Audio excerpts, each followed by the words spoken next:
Ravimuda, see on nagu must kuld, päris Eesti enda oma. Muda on Eestis kaevandatud juba paarsada aastat, kuid mis teeb selle ikkagi niivõrd väärtuslikuks ja eriliseks? Vastab Tallinna Ülikooli ökohüdroloogia professor Jaanus Terasmaa. Eelkõige muudab ravimuda väärtuslikuks selle koostis.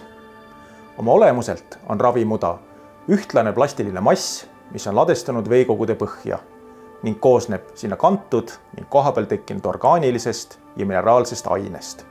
Eesti ravimudades on rohkelt bioaktiivseid ühendeid, näiteks humiinained, millel on leitud viiruste, vähi ja põletikuvastane toime. Lisaks sellele on mudas veel mitmeid teisi aktiivaineid, millest mõnedel näiteks on vananemisvastane toime.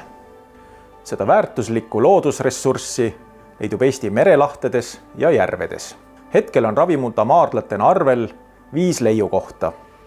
Ermistu järv, Haapsalu tagalaht, Mullutu suurlaht, Värska laht ja Käina laht. Ravimuda koostist ja kujunemist mõjutavad veekogude elustik, kaldeerosioon ja ümbersettimine.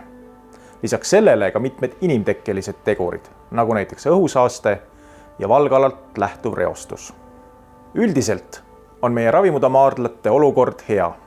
Muda kvaliteedi hoidmiseks on väljatöötamisel spetsiaalne seadusandlus, kus muulgas kehtestatakse ka ravimuda kvaliteedi nõuded. Juba aastasadu on Eestis ravimuda kasutatud kõiksuguste vaevuste leevendamiseks. Läbi viidud toimeuuringud näitavad, et ravimudal on oluline mõju inimese verevarustuse parandamisel, lihasvaevuste leevendamisel ja liigesehaiguste raviks. Tänapäeval tegeletakse aktiivselt ravimuda väärindamise ja kaasaegsete lahenduste leidmisega.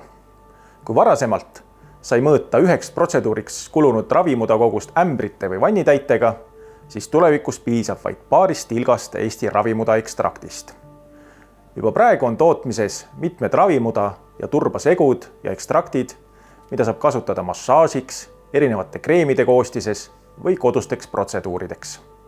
Nii et tõepoolest, ravimuda on väärtuslikum kullast ning lisaks sellele aitab parandada inimeste tervist, enesetunnet ja töövõimet.